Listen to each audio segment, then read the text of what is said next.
Heto nga, umalis na naman ang ating kennel girl.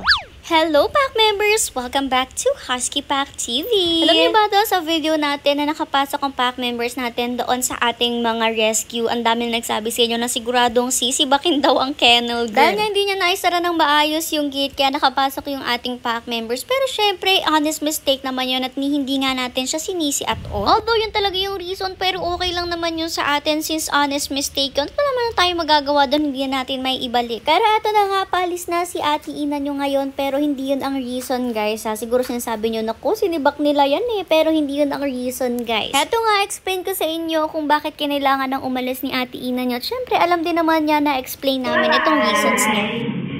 Bye-bye. Awit na ako. Awit na ka? Awit na ako? Awit na ako. Bye-bye.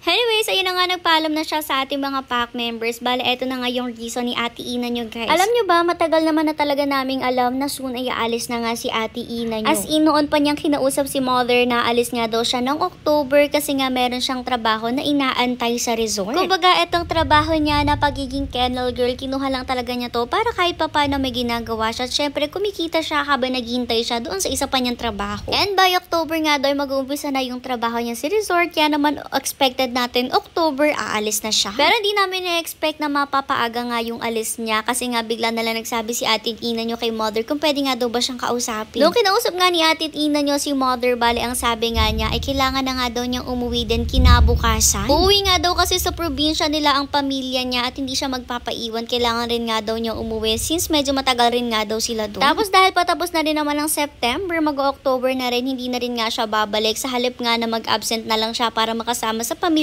niya sa probinsya, ay nag-resign na rin po siya ng maaga kaysa nga naman bumalik pa siya tapos maya-maya aalis na ulit para nga po doon sa susunod at inaabangan niyang trabaho. Kaya naman ayan, pinayagan natin siya, syempre hindi naman natin pwedeng pigilan at ay nagpaalam na nga rin tayo kay Ate Ina niyo. Anyways, may comment rin nga pala nagsabi na lahat naman daw ng ating mga nagiging kennel girl ay tinataraya naman daw natin. Ang masasabi ko na lang ay kayo na mismo ang magtanong sa ating mga kennel girl at pwede rin nga namin ipakita sa inyo ang mga chats nila bago sila umalis. Dalawang kennel girl nga natin, si Ate Shane at si Ate Ina nyo, nag-shot sila bago sila umalis, nagpasalamat ng bonggang-bongga kasi nga parehas din sila ng sinabi guys. Na itinuring nga daw natin silang hindi iba at actually hindi natin sila itinuring na kasambahay kundi itinuring na pamilya. Anyways, hindi naman namin kailangan patunayan pa yan, bahala na kayo dyan. Anyways, balik na nga tayo sa video. Heto na nga po, pinagdala ni mother ng 2 galon ng dishwashing liquid si Ate Ina nyo, pati na rin nga nitong bigas na galing pa ng Mindoro. Gusto kasi ni mother may maipasalubong naman kahit papano si Ate Ina nyo para sa family niya, kaya naman isipan ni mother, bigas na lang nga at saka po yung dishwashing liquid. Nung ready na nga umalis si Ate Ina, syempre nagpaalam na siya kay Ate Bibo, syempre sa mga rescues natin dito sa labas, lalong-lalo na nga kay Althea at kay Achichi kasi lagi niyang kalaro yung mga yan. Iatid din nga pala natin si Ate Ina today dahil sakto andito rin naman na si Kuya Edmar nyo at si mother sa bahay at ito sumama pa nga si Ate Bibo paghahati. Di rin naman malayo yung paghahatidan kay Ate Ina since dito nga lang rin yan sa pinakasakayan ng bus sa Lemery. Yes guys, for the biyahe na nga lang daw kasi din pauwi si Ate Ina nyo. Syempre marami nga lang din siyang dala pero tutulungan rin naman natin siya na maisakay nga yan sa bus na sasakyan niya. And yung bus naman diretsuhan na talaga, hindi na talaga masyadong maraming biyahe-biyahe pa kaya okay lang din naman for us. Anyways, dahil wala na naman nga tayong kennel girl, ibig sabihin lang yan kailangan na naman natin ng panibagong kennel girl, kaya naman mag-comment na kayo dyan sa comment section guys. Dahil rush din, syempre kailangan na namin agad-agad, as in agad-agad na talaga. Anyways, nung makarating nga sa sakayan ng bus, nagpaalam na rin si Ate Ina nyo dito kay mother at syempre tinulungan na rin nga siya ni Kuya Edmar nyo dyan sa mga gamit niya. Medyo marami na kasi yan kasi binigbibigyan na rin siya ni mother ng mga bag at ng mga kung ano-ano pa, kaya naman ngayong pauwi siya, ang dami na niyang dala at kailangan talaga ng help. Anyways, goodbye Ina at maraming salamat sa pagmamahal sa ating pack members.